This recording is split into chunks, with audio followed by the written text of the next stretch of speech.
This is Doug Coyle. I'm here with Struan, coach of University of Delaware men's rugby team. Stu, you're getting ready for the CRCs. We're here at the Delaware Sevens today.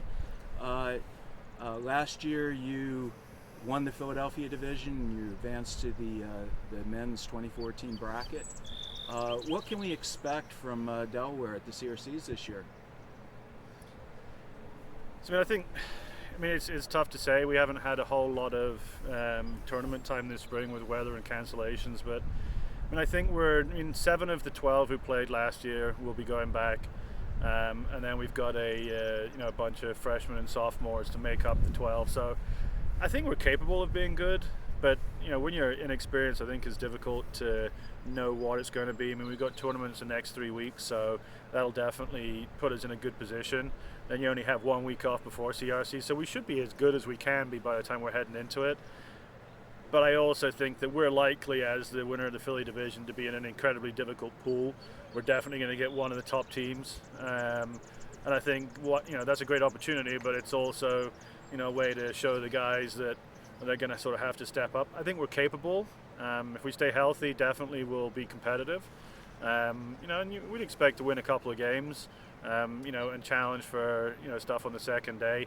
But again, we've got 3-4 weeks where things can change either for the good or bad. So we'll stay a little bit even keel, but we're pretty happy to be back, especially having earned our way back in with winning the division last year. So We've had a great deal of support over the years from alumni. Do you see that strong support coming to the CRCs? I think so. It's first week of June. It's Alumni Day down here, so they've got a lot of stuff going on anyway. So you would hope that you'd get a lot. Anytime you're asked to sell 300 tickets, you hope that the majority go to alumni. But we know we're going to have a strong parent base. And for the alumni, I think it was much easier to get them engaged last year because it was first year back. I would still expect that we'll see plenty of blue and gold, but it's just a matter of can we keep them engaged and keep them mobilized over the next 4 weeks. With this tournament, with our Alumni Day next week, and then the tournament up in Wilmington the following week, we've got a good chance over the next 14 days to really push them and get them out there. And it's on our backyard, so really for us, there's no excuse not to have a lot of people there. Who are players we should be looking for at this event?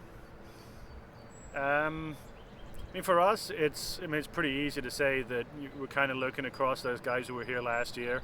So obviously you start with Tom Abram.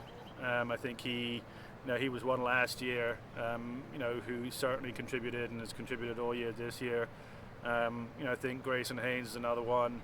And then John McCurdy and Matt Ramirez obviously are certainly going to be guys who will push us around and keep us working during the week and keep us working at the weekend. But again, with everything, if we stay healthy, we're going to have that core of guys who were there last year. Players like Jack Hand, who now seems to be back to full health.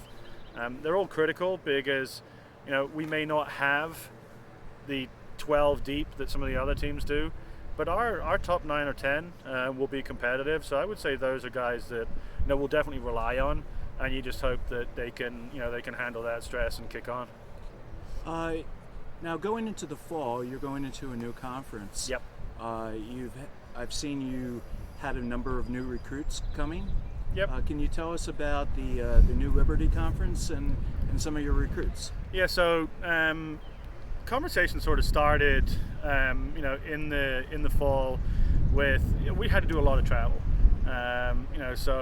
Traveling to Buffalo. West Virginia, Wheeling Jesuit. Our closest game is Kutztown. Other than that, most of them are 2.5-3 hours, and it just became a challenge. And some of the coaches started talking from divisions all over the place about how do you sort of get like-minded teams together, play a lot of games against each other, but not necessarily with like a Rugby East setup or that sort of setup. So. In particular, chatting to Bruce McLean and Andrew Giraldi up at Fordham, and there's 20 or so teams in the conference, split into divisions. So we'll be in our division. I think we've got Fordham, Stony Brook, Iona, and Rutgers, and then we'll play some out of conference games. So far, we've already scheduled Kutztown, and we're looking at a couple of others. and then we'll have a break around homecoming, and then we'll finish off with a bowl game. So we'll be looking for 8 or 9 games. In terms of recruits, it's been challenging because there's a lot of good teams sort of in our catchment area, and we heavily recruit in sort of the New York, Connecticut area. So right now we've got Luke Prasanis, committed out of Pelham. He's been involved in the All-American, certainly a good player and one who can sort of change the direction of your program in terms of his leadership and stuff like that. Salim Matarfi, who's coming down from Xavier, he's another one. And anytime these kids have played at high level, rugby, that's great. And obviously Xavier are right up the top there. And then we've got confirmation of our first local kids. We've got PJ Wicks, who's been a starter at flanker for Archmere for the last 3 years. So he's coming, and it's critical for us to get some more Delaware kids, which is great. And then there's just a bunch more who you're sort of waiting on.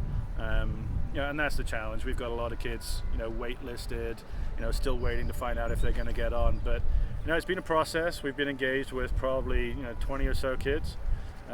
You're not getting all of them, but we're sort of talking to the right people. Their families are engaged, so we'll see. We'll expect to get sort of a dozen new guys on, and we're committed to being young. So we're not afraid of it. We're not worried about it. I think we're probably going to look like a very heavily freshman and sophomore team, but that's good.